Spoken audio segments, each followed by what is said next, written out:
സമുദായ ശാക്തീകരണ വർഷാചരണത്തിന്റെ ഭാഗമായി ചെറുപുഴ ഫൊറോനയുടെ നേതൃത്വത്തിൽ കാക്കയഞ്ചാൽ സെന്റ് മേരീസ് ഓഡിറ്റോറിയത്തിൽ അമ്മ സംഗമം സംഘടിപ്പിച്ചു.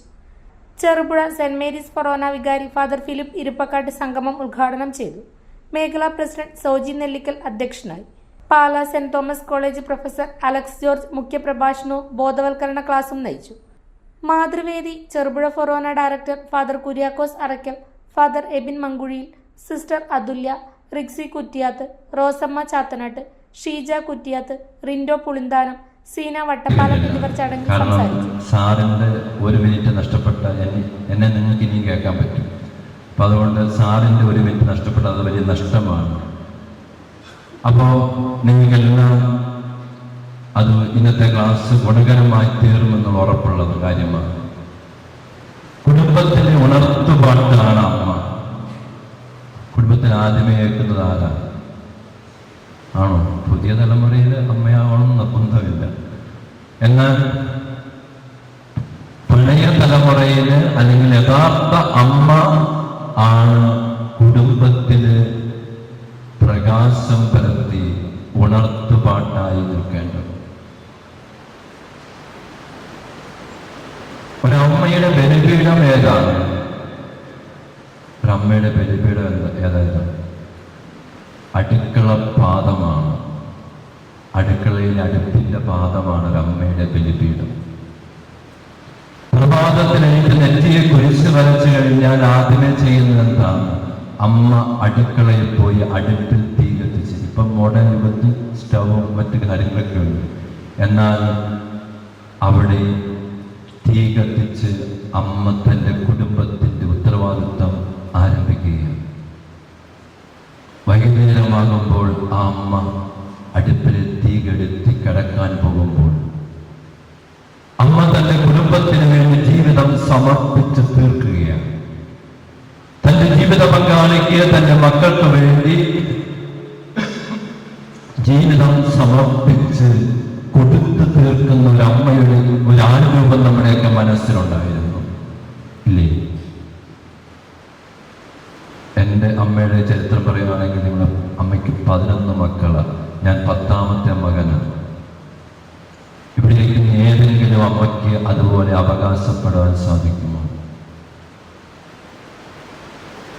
11 മക്കൾക്ക് വേണ്ടി ജീവിച്ച് തന്റെ ജീവിതം കൊടുത്തു തീർത്ത് ബലിവസ്തുവായി അടുപ്പം ഭാഗത്ത് തീരുമ്പോൾ, ആ ജീവിതം ബലിവസ്തുവായി അടുപ്പം ഭാഗത്ത് തീരുമ്പോൾ ആ കുടുംബത്തിന് വെളിച്ചമായി, പ്രകാശമായി, കാരുണ്യമായി, സ്നേഹമായി, സാന്ത്വനമായി, ആശ്വാസമായി അമ്മ മാറുകയാണ്.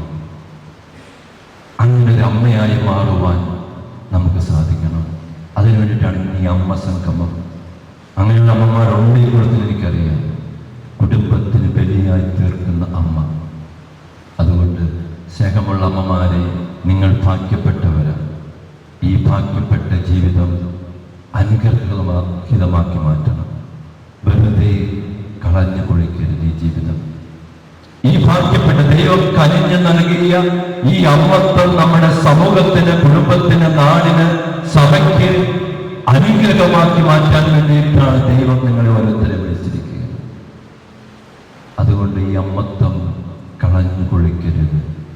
ആ അമ്മത്വം നിങ്ങളുടെ ജീവിതത്തിൽ ഉണ്ടാകണം. ഇന്ന് നിങ്ങൾ ഒത്തിരിയേറെ പ്രിവിലേജുകൾ നിങ്ങൾക്ക് സഭയിൽ നിന്നും സമൂഹത്തിൽ നിന്നും ഗവൺമെന്റിൽ നിന്ന് ലഭിക്കുന്നുണ്ട്. ഇപ്പൊ പ്രിയദർശിനി ബസ്സിൽ പ്രിയദർശിനിയായിട്ട് ചുമ്മാതെ പോവുകയാണ്, വെറുതെ പോവുകയാണ്. കഴിഞ്ഞ ദിവസം മാനന്തവാടിക്ക് പോകുന്ന ബസ്സിൽ എൻ്റെ അമ്മച്ചിയോട്, എൻ്റെ അമ്മച്ചി എനിക്ക് ഭക്ഷണം തരുന്ന എൻ്റെ ചേച്ചിയോട് കണ്ടക്ടർ പറഞ്ഞു, ചേച്ചി മാനന്തവാടി വരെ ചുമ്മാതെ പോയിട്ട് തിരിച്ച് ഈ ബസ്സിന് പോരാ, ഒന്ന് ചുമ്മാതെ കറങ്ങി പോരാൻ പറഞ്ഞു. കഴിഞ്ഞ ദിവസം ചെറുപുഴയിലെ 2 അമ്മമാര് ചുമ്മാതെ കയറി മാനന്തവാടിക്ക് പോയി ഇറങ്ങി അതേ ബസ്സിൽ തന്നെ തിരിച്ച് പോന്നു എന്ന് ഈ കണ്ടക്ടർ പറയുകയുണ്ടായി. അപ്പോൾ എൻ്റെ ചേച്ചി പറഞ്ഞു, എൻ്റെ മേരിക്കുട്ടി ചേച്ചി പറഞ്ഞു, എനിക്ക് വീട്ടിൽ പണിയുണ്ട്, ഉത്തരവാദിത്വമുണ്ട്, ഇങ്ങനെ കറങ്ങാൻ നടക്കാൻ സമയമില്ലെന്ന് പറഞ്ഞു.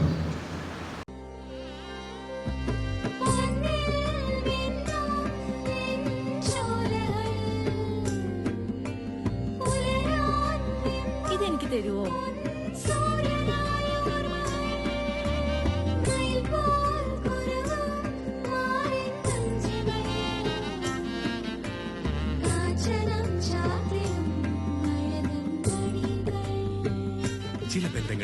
മാത്രമാണ്. കണ്ണും നിറയും മനസ്സും നിറയും. സ്വന്തം ജോസ്കോ ജ്വല്ലേഴ്സ്.